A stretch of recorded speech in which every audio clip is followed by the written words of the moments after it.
Série Realidade Espiritual, parte 5. Grandeza Real. Mensagem do pastor Roberto Evangelista.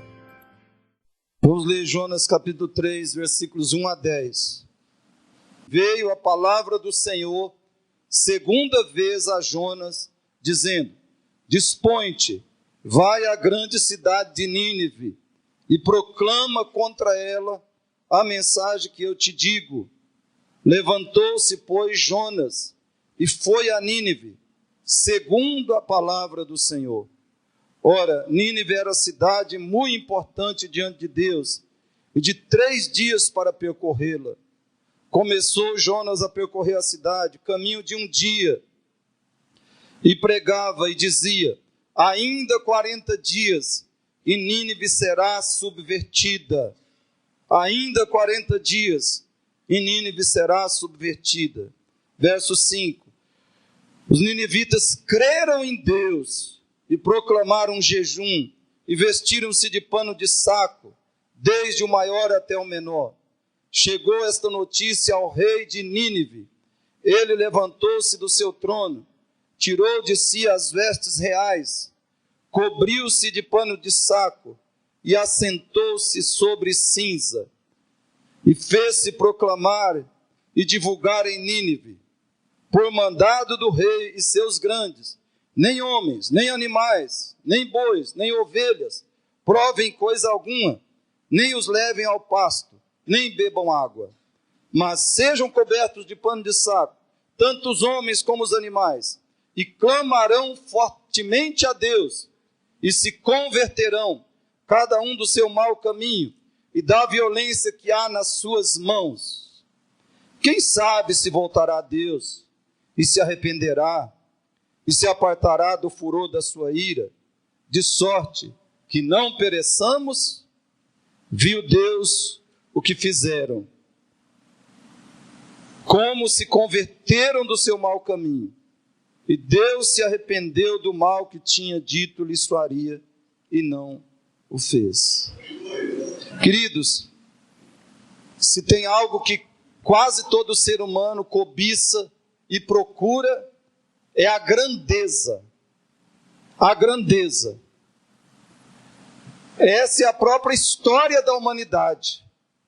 Anseio, busca pela grandeza. Especialmente neste século 21. Você deseja grandeza? Você tem ansiado por grandeza? Você tem buscado grandeza? Sonhado com grandeza? Se a sua resposta é sim, que tipo de grandeza? Reflita sobre isso. Que tipo de grandeza você tem procurado, ansiado? Com que tipo de grandeza você tem sonhado? Existe a grandeza positiva e a grandeza negativa. Existe a grandeza divina e a grandeza diabólica. Existe a grandeza real, e a grandeza ilusória, enganadora. No verso 2 desse texto, Deus chama Nínive de grande cidade. No verso 3, a Bíblia NVI diz que Nínive era uma cidade muito grande. E numa descrição primorosa, o pastor Hernandes Dias Lopes diz que Nínive era grande de 4 formas. Ouçam as palavras dele. Primeiro, Nínive era grande em história. Ela havia sido fundada por Nimrod, Gênesis 10, 8 a 10. Nimrod, bisneto de Noé. Suas raízes estavam plantadas no solo de uma família importante e muito remota. Segundo, Nínive era grande em tamanho. O perímetro da cidade e seus subúrbios era cerca de 100 quilômetros. Seus palácios eram luxuosos. Suas 1.500 torres eram imponentes. Suas muralhas colossais. Era uma cidade opulenta e rica. A maioria dos estudiosos entende que a referência aos 120 mil que não faziam distinção entre a mão direita e a mão esquerda foi uma menção às crianças da cidade e não à totalidade da sua população. Jonas 4:11. Sendo assim, a população de Nínive era estimada em mais de 600 mil pessoas. Além do mais, havia outras cidades satélites que compunham a região metropolitana da grande Nínive. Charles Feinberg diz que Nínive tinha um circuito de 480 estádios. Era maior que a Babilônia. As muralhas de Nínive tinham 30 metros de altura e eram largas o bastante para permitir 4 carruagens correndo lado a lado. Terceiro, Nínive era grande em esplendor e influência.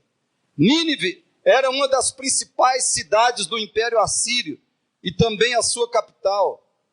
Estava construída à beira do rio Tigre e o rio Cózer passava por ela. Seus comerciantes viajavam pelo império, trazendo muitas riquezas para a cidade.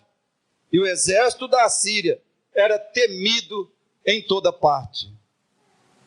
Mas em quarto lugar, Nínive era grande em pecado.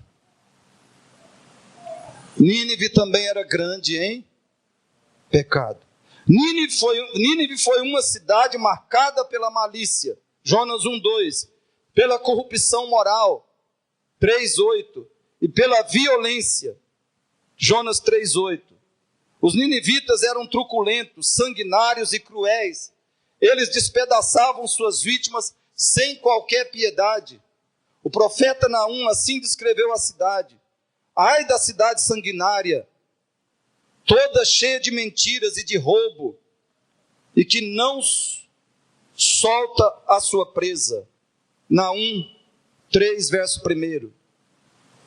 Ai da cidade sanguinária, toda cheia de mentiras e de roubo, e que não solta a sua presa. Os assírios eram conhecidos por todos os vizinhos, por sua violência e crueldade com os inimigos. Eles espetavam suas vítimas com estacas pontiagudas, deixando-as assar até a morte no calor do deserto. Decapitavam pessoas aos milhares e empilhavam seus crânios perto das portas da cidade e até esfolavam pessoas vivas. Não respeitavam sexo nem idade e seguiam a política de matar bebês e crianças para não ter de cuidar deles. Queridos, essa última parte é mais impressionante também porque é totalmente real. Nínive era grande em maldade. Grande em maldade. Contudo, no capítulo 3 de Jonas, nós encontramos uma Nínive radicalmente diferente, transformada moralmente. Agora, segundo esse capítulo 3 de Jonas, a grandeza de Nínive é o oposto do que tinha sido até então. Agora essa cidade é grande em convicção de pecados, grande em temor de Deus, grande em quebrantamento espiritual, grande na humilhação diante de Deus. Agora Nínive é grande no arrependimento e abandono de pecados, grande no perdão e na graça de Deus. Em apenas um dia, Nínive, que era grande, impressionante, Nínive, que era assustadora no pecado, agora é grande naquilo que glorifica a Deus, em tudo que é de Deus. Agora ela é grande em convicção de pecados, em temor de Deus, em quebrantamento espiritual, em humilhação diante de Deus, em arrependimento e abandono do pecado. Agora ela é grande em graça e perdão de Deus. Queridos, isso exemplifica muito bem o que eu chamo de grandeza espiritual, de realidade espiritual e grandeza real. Não apenas nós pensamos e falamos sobre Deus. O que é grandeza espiritual? O que é realidade e grandeza espiritual? Você precisa gravar e guardar isso na sua mente e coração. O que é realidade espiritual? Não é apenas o que nós pensamos e falamos sobre Deus. Nada disso pode ser essencialmente real. O que nós pensamos e falamos sobre Deus pode não ser, de fato e de verdade, algo espiritual.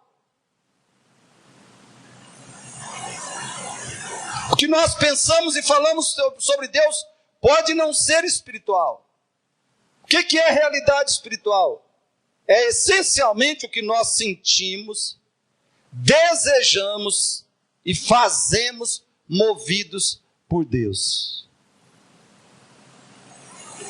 Realidade espiritual não é apenas o que nós dizemos crer, o que nós dizemos acreditar, ou que nós confessamos com a nossa boca.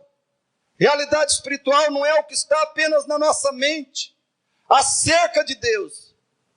Realidade espiritual é o que nós sentimos, o que nós desejamos, o que nós de todo o coração ansiamos e fazemos, movidos por Deus, pelo Espírito de Deus na nossa vida. Por exemplo, você tem um grande anseio de ler a Bíblia, você tem um grande desejo, você deseja muito, pelo menos, eu não vou dizer nem profundamente, você deseja muito, anseia muito por ler, por estudar a palavra de Deus. Você deseja e anseia muito por estar na presença de Deus em oração, por orar a Deus, por buscar a Deus em oração. Você deseja e anseia muito por estar na igreja, estar nos cultos, louvar e adorar a Deus na reunião, na comunhão dos irmãos. Você deseja e anseia muito por isso. O seu coração é possuído por esse anseio, por esse desejo, por essa profunda vontade de vir para a igreja, de estar com os irmãos, de cantar em louvor e adoração a Deus, de ouvir a palavra de Deus, de aprender essa palavra. Você tem um profundo anseio de conhecer a Deus, não apenas na sua mente, mas de conhecê-lo experimentalmente no seu coração. Você tem anseio profundo de anunciar Cristo aos perdidos, de ver a sua grande alegria. Você tem um grande anseio e alegria em ver pecadores se renderem a Cristo, em ver pecadores sendo salvos, transformados pelo poder do Evangelho. E você tem alegria e anseio de ver isso através da sua vida, isso acontecendo por meio do seu testemunho, da sua vida.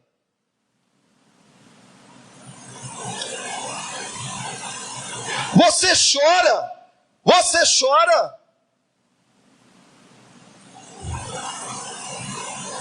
Você derrama lágrimas. Não somente os seus olhos têm vertido lágrimas, mas o seu coração. tem derramado lágrimas por causa dos seus pecados.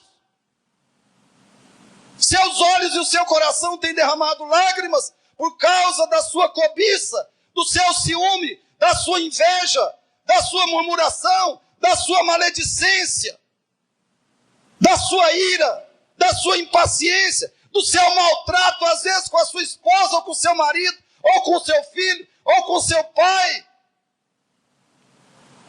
Você tem chorado por causa da sua frieza espiritual, chorado e lamentado por causa da sua frieza espiritual, da sua dureza de coração, da sua falta de alegria em Deus e de anseio tremendo e profundo por Deus.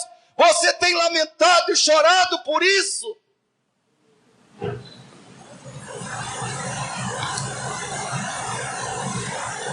Realidade espiritual, queridos, não é o que nós pensamos, não é o que nós confessamos acerca de Deus, não é somente isso, isso ainda é superficial. Realidade espiritual não é apenas nós crermos de todo o nosso coração nas doutrinas da graça, não é somente isso.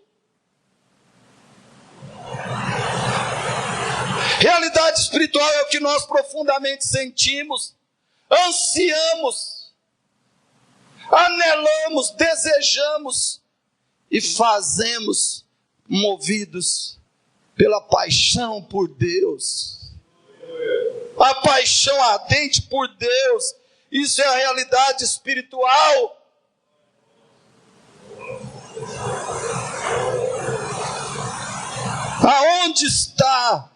Aonde nós encontramos a realidade espiritual? No livro de Jonas.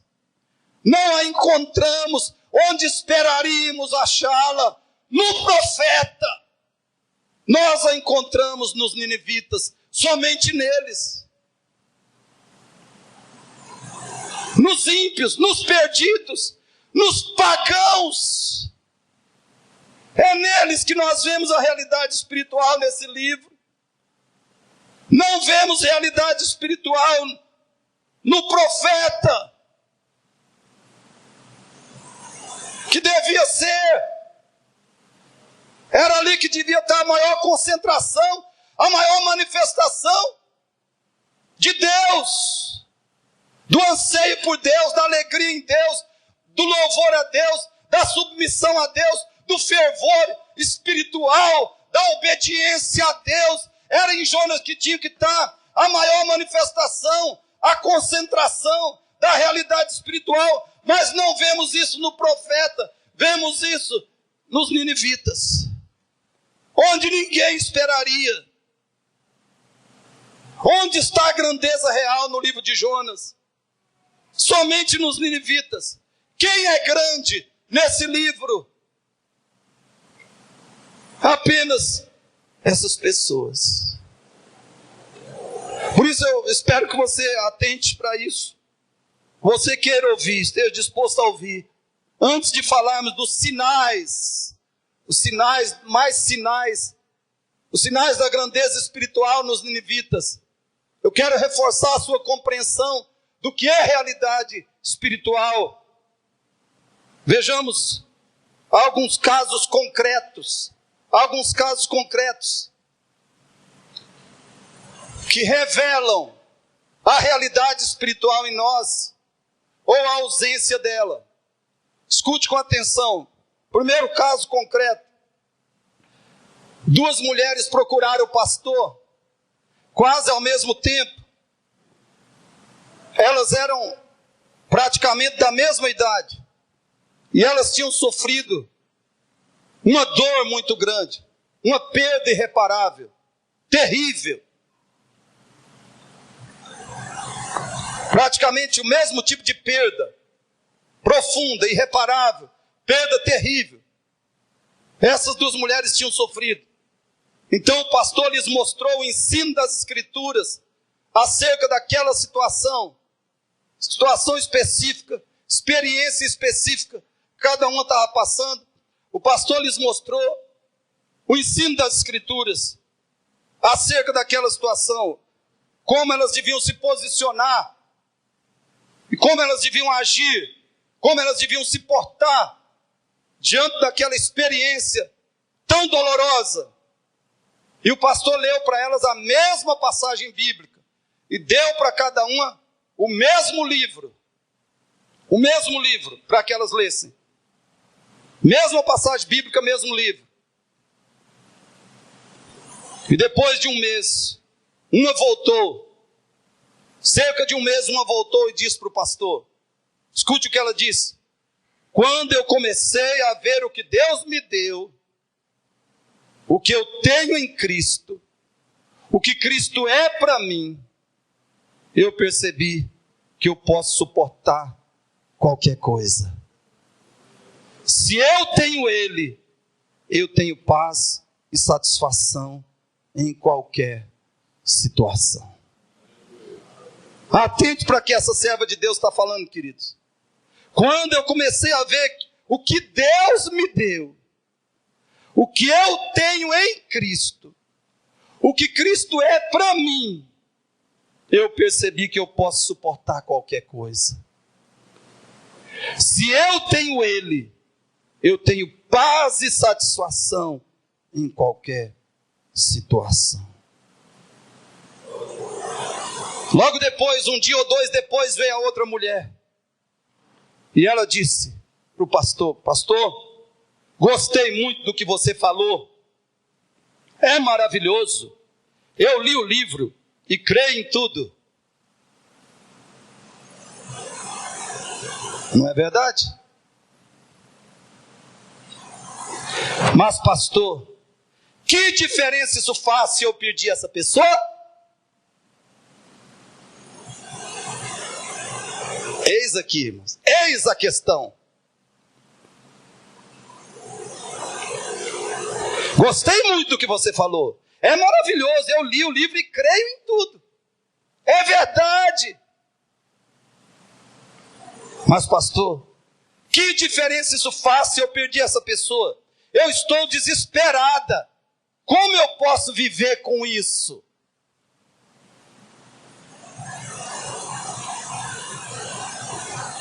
Queridos, a primeira mulher tinha enxergado o valor, a glória de Cristo. Ela tinha enxergado e percebido e experimentava a suficiência de Cristo. Mas a segunda não tinha visto nada, não tinha percebido nada, não experimentava nada. O cristianismo era realidade para a primeira, mas era ficção para a segunda.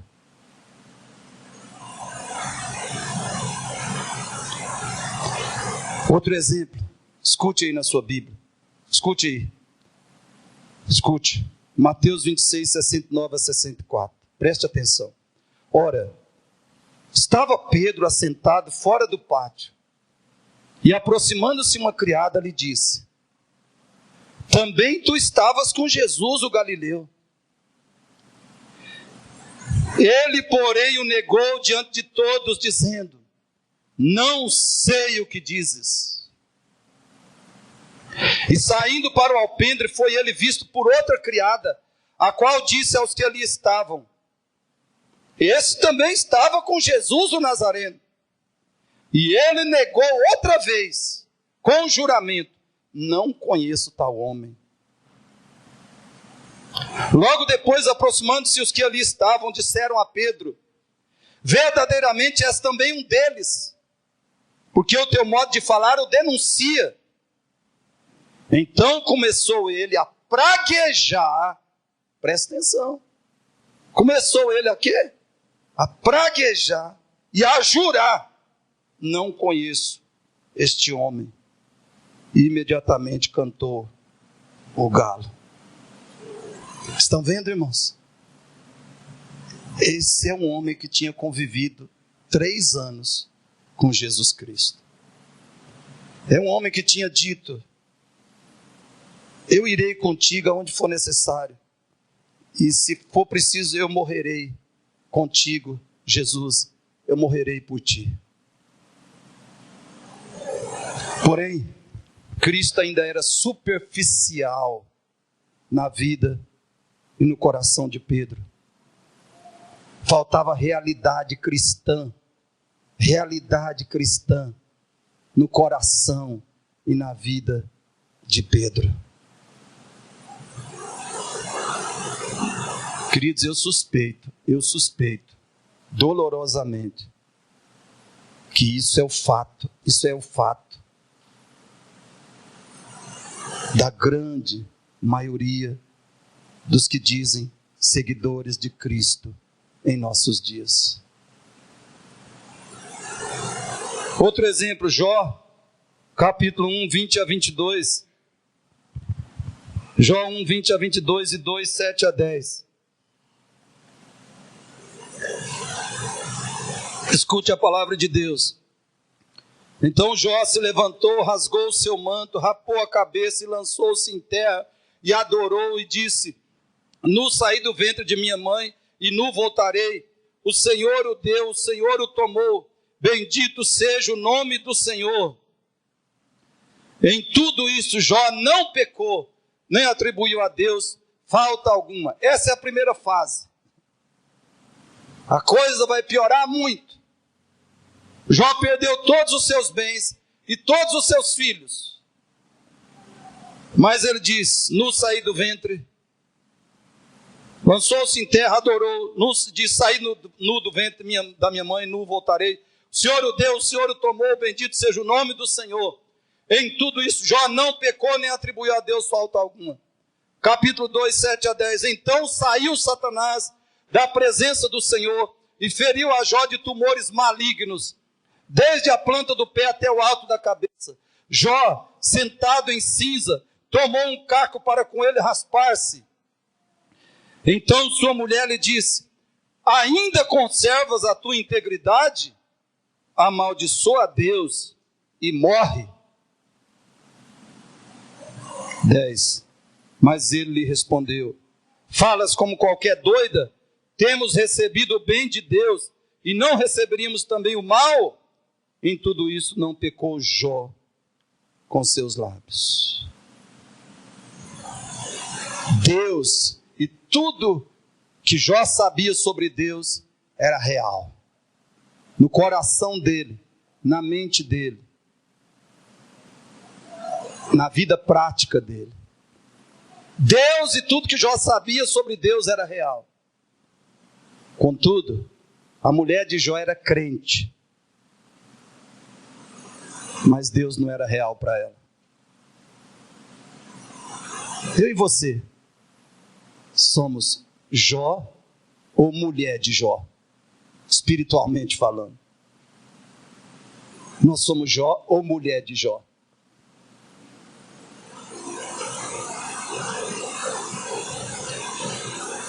Tem gente, irmãos, que praticamente apostata na prática. Não é porque perdeu 10 filhos, é porque perdeu um.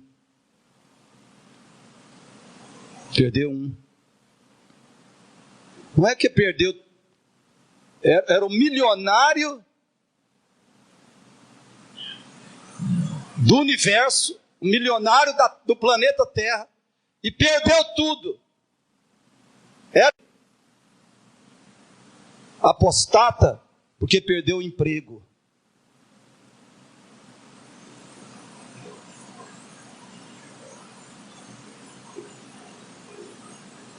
Não é porque foi acometido por uma enfermidade gravíssima, extrema. É porque está doente. Só porque está doente. Desanima espiritualmente. Desanima. Entra numa profunda tristeza. Não há louvor na boca, no coração, nos lábios. Não há louvor. Não há regozijo em Cristo, testemunho de Cristo.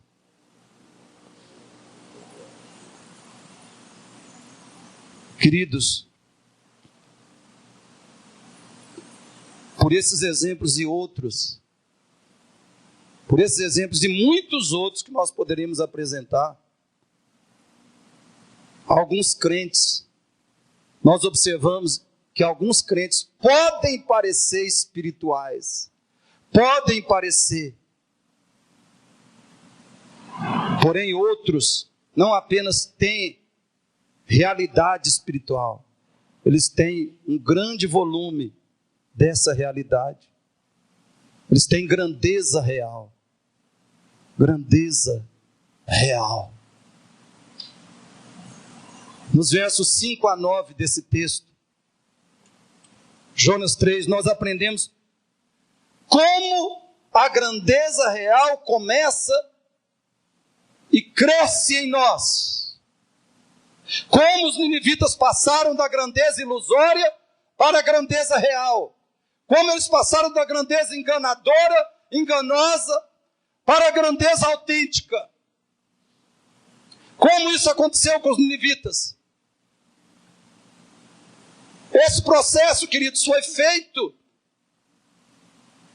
de convicções, de algumas convicções e posições que os ninivitas assumiram diante da vinda de Deus a eles. Deus veio aos ninivitas, Deus foi a eles, e eles não perderam a oportunidade.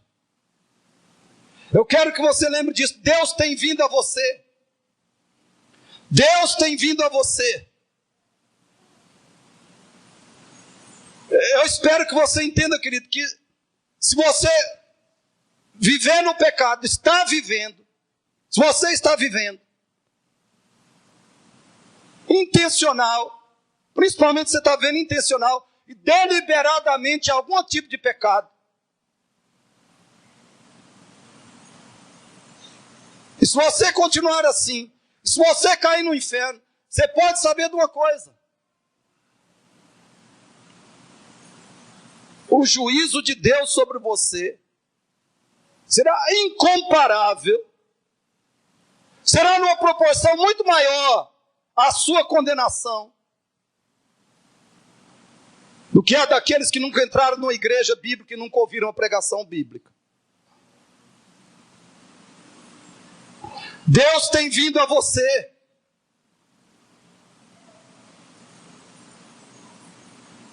Eu tenho convicção, irmãos, eu não sei o que eu sou. Eu não sei. Como diz Paulo, quem me julga é o Senhor, nem eu me julgo. Da maneira que é precisa, autêntica, mais autêntica e adequada, nem eu me julgo, nem eu consigo fazer isso. Deus sabe quem eu sou, só Ele sabe perfeitamente. Mas de uma coisa eu tenho convicção: nessa igreja você não tem ouvido mentira. Você não tem ouvido mentira aqui. Você não tem ouvido meia verdade aqui.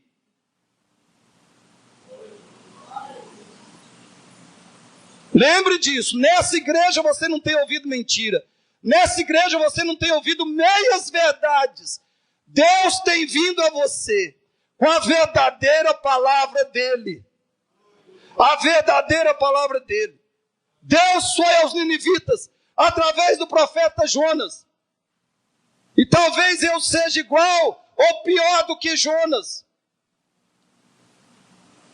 Mas Deus foi aos ninivitas por meio de Jonas. E Deus tem vindo a você por meio da palavra verdadeira dele. Da palavra fiel dele. Então, que convicções, que posições nós assumimos diante da vinda de Deus a nós. Os ninivitas assumiram 4 convicções. Eles tiveram, com a vinda de Deus a eles, eles tiveram 4 convicções. E eles comprovaram essas convicções porque assumiram 5 convicções, 5 posições diante de Deus, em relação às convicções que eles tiveram. Quais são as convicções que nós devemos ter a respeito de Deus e que foram convicções dos ninivitas? Convicções que devemos ter a respeito de Deus. Quais são? Fale comigo. O Deus de Israel é real.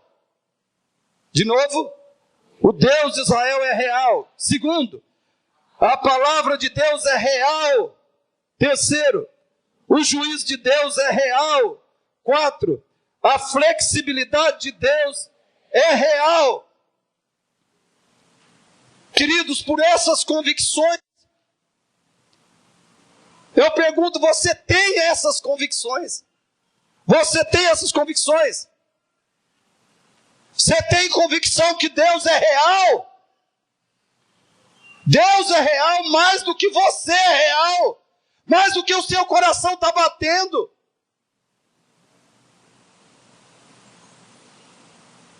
Mais do que a sua esposa, ou seu marido, ou seus filhos. Mais do que tudo que você pode olhar e ver à sua volta nesse momento. Deus é mais real do que tudo. Até porque Ele criou toda a realidade que nós vemos. Ele é que criou. Senão nada existiria. Nada pode ser explicado à sua volta, à minha volta. Eu, nem você, o universo. Nada pode ser explicado sem Deus.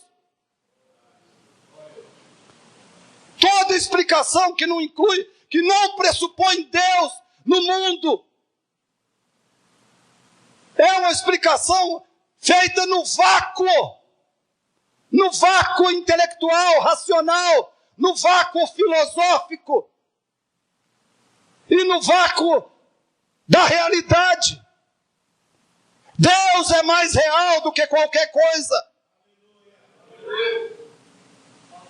Então eu espero que você tenha absoluta convicção que Deus é real, querido. O Deus da Bíblia, o Deus das Escrituras, o Deus Pai, o Deus Filho, o Deus Espírito Santo. O Deus que se encarnou, o Deus que viveu sem pecado no lugar do pecador, o Deus que morreu na cruz, a condenação, levou a condenação, o castigo do pecador na cruz, o Deus que ressuscitou dos mortos, o Deus que reina, que é Senhor dos senhores e Rei dos reis no universo. E o Deus que voltará para julgar vivos e mortos, esse Deus é real. O Deus que vai criar novos céus e nova terra. O Deus que vai lançar no inferno os que ouvem a sua palavra e agem como se ele não existisse. Como se ele não fosse real. A palavra desse Deus é real. Se ele é real, o que ele fala é real. Versículo 4. O juízo de Deus é real. Os ninivitas creram. Jonas disse mais 40 dias e Nínive será subvertida. E os ninivitas foram tomados por profunda, absoluta, transbordante convicção. Vai acontecer sim. A terra vai se abrir e nós seremos todos engolidos. Eles creram na palavra de Jonas, que o juízo de Deus era real. E eles creram que a flexibilidade de Deus é real. Que Deus decreta o mal. Porém, quando o ser humano crê, se arrepende, se humilha diante de Deus, ele muda de ideia, ele muda de posição. Ele muda o que tinha dito que diria. Ele não faz o que tinha dito que faria e faz outra coisa. Ele é um Deus imutável, soberano, mas também é flexível, por isso que ele é Deus. Aleluia. Vão desenvolver algumas posições fixas, firmes, inabaláveis, irmãos, imutáveis, diante do nosso Deus. Primeiro, qual é? Confiança. 2, confiança, verso 5, fatiar. Quebrantamento, verso 5, C, 6 e 8a. 3, renúncia, verso 5b, 7, 8c. 4, oração, verso 8b. 5, esperança,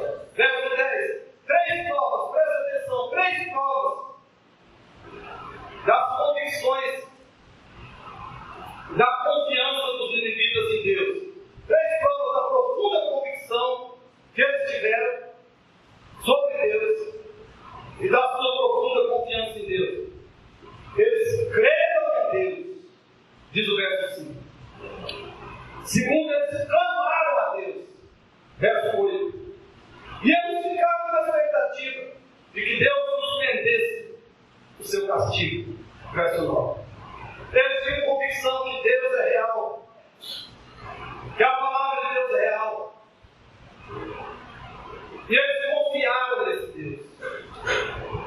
Creram em Deus, diz o texto. Queridos, nós estamos na época do tempo, talvez o maior ateísmo prático na história da humanidade. Estamos na época, talvez, do maior ateísmo prático no mundo. As pessoas dizem que acreditam em Deus, mas vivem como se ele não existisse. Escute, preste atenção. Quais são algumas evidências do ateísmo? Não é fora da igreja. Quais são algumas evidências do ateísmo dentro da igreja chamada cristã em nossos dias? Fora da igreja, o ateísmo não é nada incomum, não é nada surpreendente. Mas veja, quais são algumas evidências do ateísmo dentro da igreja cristã hoje? Evidências desse ateísmo prático na igreja. A sensualidade. A sensualidade na igreja. Principalmente mulheres e moças que se dizem convertidas a Cristo. A fornicação na igreja. Namorados que se dizem discípulos de Cristo, que têm sexo antes de se casarem. O divórcio na igreja. Comum. A divisão na igreja. O costueirismo na igreja. As pessoas na igreja atrás das coisas de Deus e não de Deus. O desinteresse pela pregação bíblica na igreja. O desprezo pela teologia na igreja. A falta de estudo pessoal da Bíblia na igreja. A falta de oração na igreja. O vazio da reunião de oração na igreja. As faltas injustificadas aos cultos da igreja. O desprezo pela própria igreja. Por exemplo, os desigrejados que dizem que não precisam de igreja. Eu dou glória a Deus pelos irmãos que vieram de outras igrejas, que vieram dessa igreja. Eu dou glória a Deus também, sabe por quê? Porque eles não caíram no engano, na mentira satânica de que se pode ser cristão sem igreja, de que se pode ser um cristão desigrejado.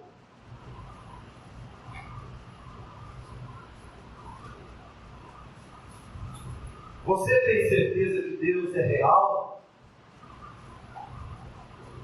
Sua fé nele é real? Você tem uma real confiança em Deus? Sua vida interior e prática mostra isso. Segundo, quebrantamento. O que é? Quebrantamento. E vestiram-se de pano de saco, desde o maior até o menor. Chegou essa notícia ao rei de Nínive. Ele levantou-se do seu trono, tirou-se as vestes reais, cobriu-se de pano de saco e assentou-se sobre cinza. Verso 8: mas sejam cobertos de pano de saco tanto os homens como os animais.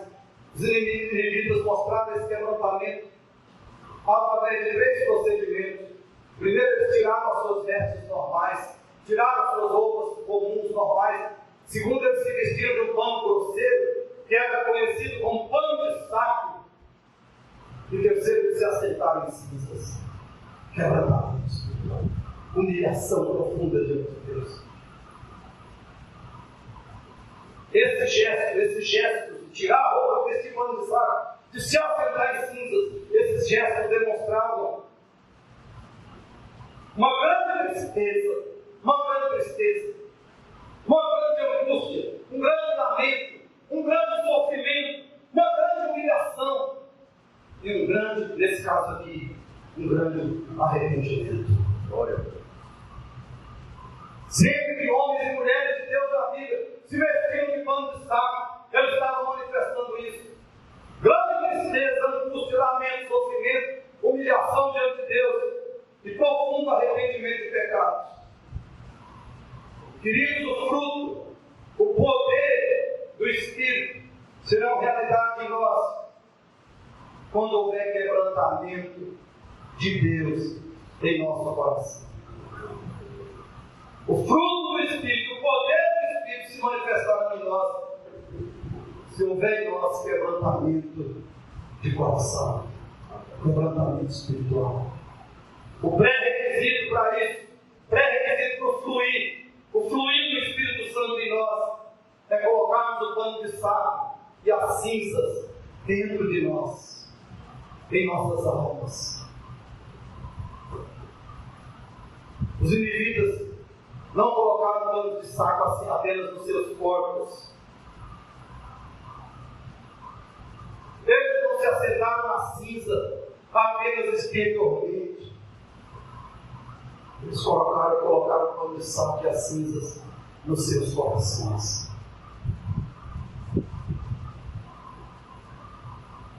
É isso que Deus requer, que Deus espera de mim e vocês. Nós queremos realidade de grandeza espiritual que Ele tem para nós agora. Não é para o céu, é para agora. É agora que nós precisamos ser luz do mundo e sal da terra. É agora que as pessoas sem Cristo precisam ver nossas boas obras e glorificar a Deus. É agora que o diabo precisa ser envergonhado em nossas vidas e Cristo ser glorificado e exaltado em nós. É agora. É agora que nós precisamos do pano de saco das cinzas de nossas almas.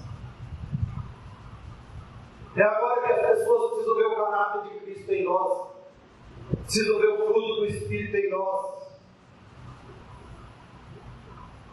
É agora que o seu marido ou a sua esposa precisa ver Cristo, a manifestação de Cristo em você.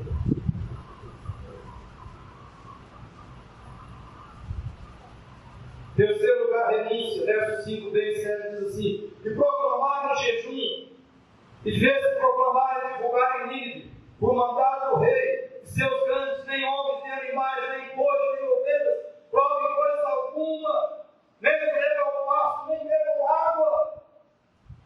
Coitados dos animais, eles não pecaram, estão pagando pago. Verso 8 diz: e se converterão, cada um do seu mau caminho, da violência que há nas suas mãos. Aqui nesse texto nós vemos o quê? Proclamaram o jejum, se converteram ou se converterão do seu mau caminho. Eles renunciaram à comida, ao alimento físico, mas principalmente eles renunciaram ao pecado. Querido, jejum de comida é importante, mas não vale nada sem jejum do pecado. Isaías capítulo 58, depois você lê. Será que nós temos jejuar de comida, de alimento físico, mas não temos jejuar do pecado?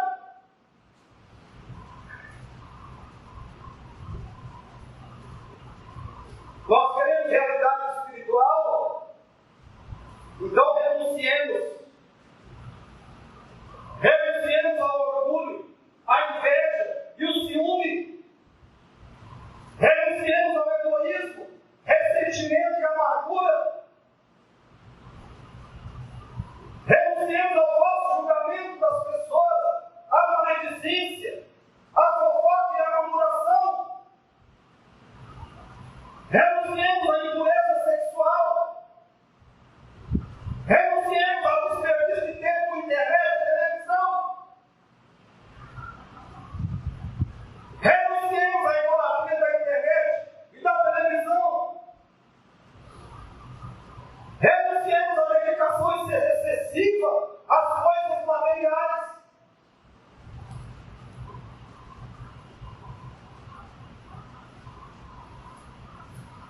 Quando o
nos chama para ser santos. Santos. E a partir daí nós faremos o que Ele espera de nós. Não será difícil fazer. Amém. Se nós formos o que Deus espera de nós, se houver realidade espiritual em nós, não será difícil fazer o que Ele requer de nós.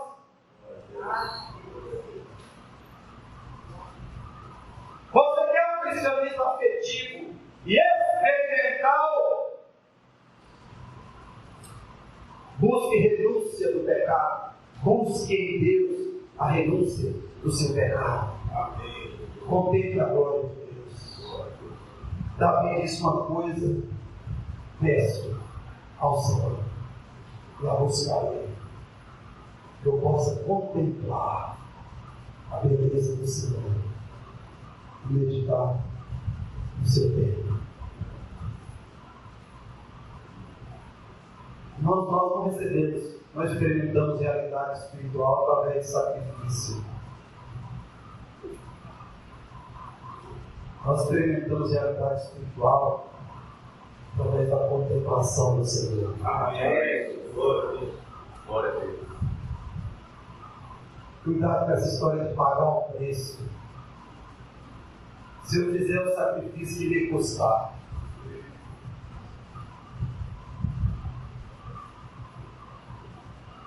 se esse sacrifício essencialmente for o mesmo que contemplar o Senhor, ficar na presença dele para contemplar a sua glória, então tudo bem. Mas nós recebemos realidade espiritual contemplando o Senhor. Não é essencialmente fazendo sacrifícios.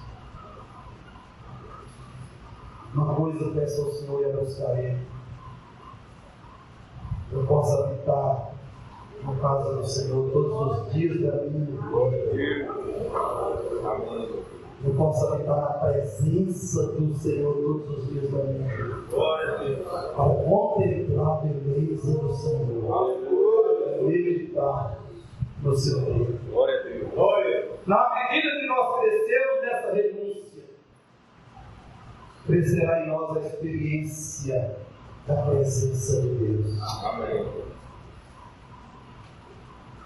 Quarta oração: e clamarão fortemente a Deus.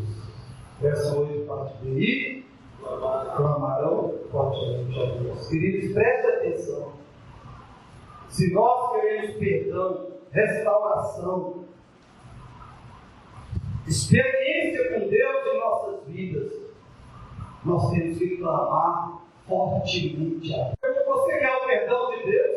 O perdão por aqueles horríveis pecados que você cometeu, seja na mente ou na prática, com as mãos, com seus pés, com as suas palavras, aqueles horríveis pecados que você cometeu.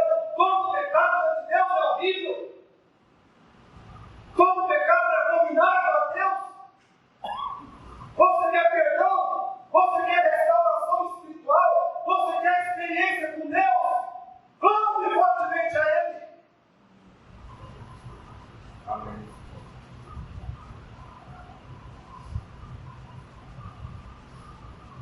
Querido, nunca existiu muito amor, alegria e paz de Deus onde não houvesse muita oração. Nunca existiu muito amor, alegria e paz de Deus numa pessoa, num casamento, numa família, num lar, numa igreja, numa nação. Nunca existiu isso onde não houvesse muita oração. Nunca existiu muita evidência da presença de Deus onde não houvesse muita oração. Nunca existiu muita manifestação de Deus e satisfação em Deus onde não houvesse bastante oração.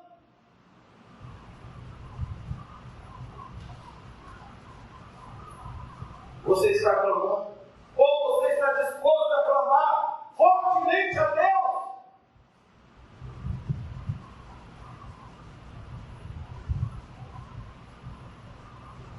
Quinto lugar, esperança, versos 9 e 10. Quem sabe se voltará a Deus e se arrependerá, e se apartará do furor da sua ira, de sorte que não pereçamos. Os levitas tinham uma dúvida, quem sabe, mas nós precisamos ter dúvidas. Aleluia! Glória a Deus! Se nós tivermos as posições anteriores, essas posições de 1 a 4, não vamos ter dúvida. Essa esperança nossa será uma certeza. Uma certeza que vai acontecer o que está no verso 10. Deus virá a nós. Deus se manifestará a nós. Verso 10. Viu Deus o que fizeram? Como se cometeram o seu mau caminho? E Deus se arrependeu do mal que tinha dito lhes faria? Não! Deus é imutável, mas isso não quer dizer que Ele é inflexível. Muitas vezes Deus determina nos tratar conforme nós nos tratamos. Muitas vezes Deus nos trata conforme respondemos à palavra dele que ouvimos. Então, queridos, com base na confiança, quebrantamento, renúncia, oração, nós podemos ter esperança, mas uma esperança que é a certeza de que Deus virá a nós e nos dará o melhor, o maior bem, ainda nessa vida. Por isso eu convoco você nessa noite, se fortaleça na esperança em Deus. Amém. Se fortaleça, querido, cada dia na esperança em Deus. Diga a Deus cada dia que você está esperando nele. Deus, o Senhor é minha esperança. Eu estou esperando no Senhor. Seja o que for, querido, seja o que for. Você já orou 10 anos por uma questão? Já orou 10 anos por uma situação? Não importa, continue orando. Continue dizendo: eu confio no Senhor, eu estou esperando no Senhor. Aleluia. Glória a Deus. Você acha que o seu coração é muito duro, muito seco, muito incrédulo? Não importa. Clame fortemente a Deus, porque se o poder de Deus não vivificar, não santificar, não transformar o seu coração, meu filho, o diabo não vai fazer isso. A psicologia não vai fazer, a filosofia não vai fazer, a educação superior não vai fazer.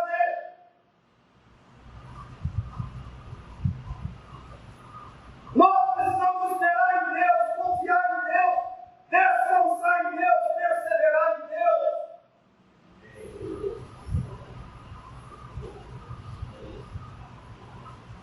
Essas 5 posições espirituais são ao mesmo tempo o começo e o caminho de uma experiência crescente da realidade espiritual bíblica.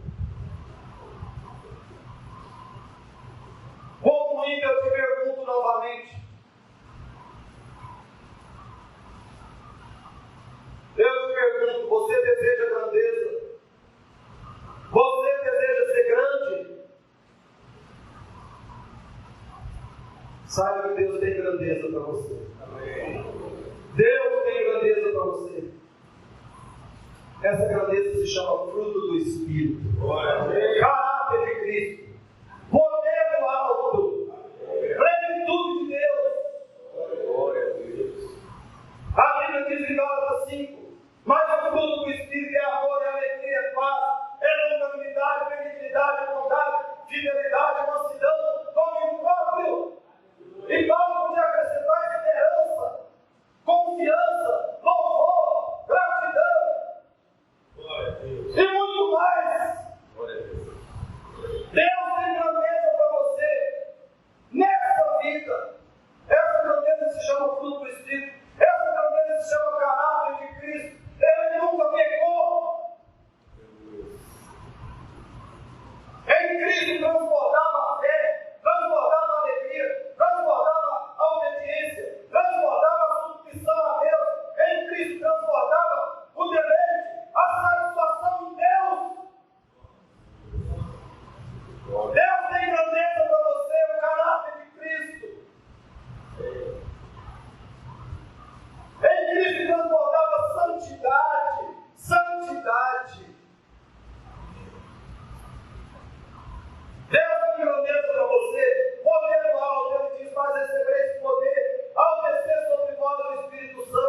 e serem minhas testemunhas.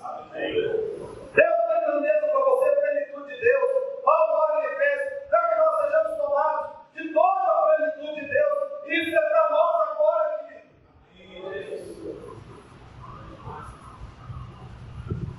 Então faça disso a sua busca principal e central. Faça da busca dessa grandeza real a sua busca principal e central. E eu termino te dando mais uma boa razão para fazer isso, para buscar essa grandeza. Mais uma boa razão, leia comigo bem forte, Mateus 12:41. O que é que Jesus disse? Vivifica se levantarão no juízo com esta geração e a condenarão. E ele está falando do século 21. Essa geração que eu e você vivemos, ele está falando só da geração dos dias dele. Ele está falando principalmente dessa geração. Século 21. 2019. 2020. Olha o que Jesus está falando juntos. Vivifica se levantarão no juízo. No dia do juízo. Com esta geração e a condenarão. Porque eles se arrependeram com a pregação de Jonas. E eles aqui quem é maior do que Jonas. Jesus veio a você. Ele é maior do que Jonas. Ele tem que se aproximar, ele tem falado a você. Ele tem ensinado a você. Ele tem convocado você. Ele tem sido compassivo, gracioso, misericordioso com você. Ele tem insistido e persistido com você. Ele aqui quem está maior do que Jonas, quem é maior do que Jonas. Glória a Deus. Obrigada, Jesus. Eu espero, querido, que você entenda isso. A grandeza desse mundo, a falsa grandeza, não livrará você do pior destino que um ser humano pode ter: o juízo, a condenação eterna, o inferno. Então eu te pergunto: você prefere ser glorificado como os ninivitas ou condenado por eles? O que é que você prefere? O que é que você escolhe? Você tem que escolher hoje. A Bíblia diz: hoje é o dia da salvação. Amém. Você prefere ser glorificado com os ninivitas ou condenado por eles? Ninivitas se levantarão no dia do juízo, como essa geração do século 21, e a condenarão.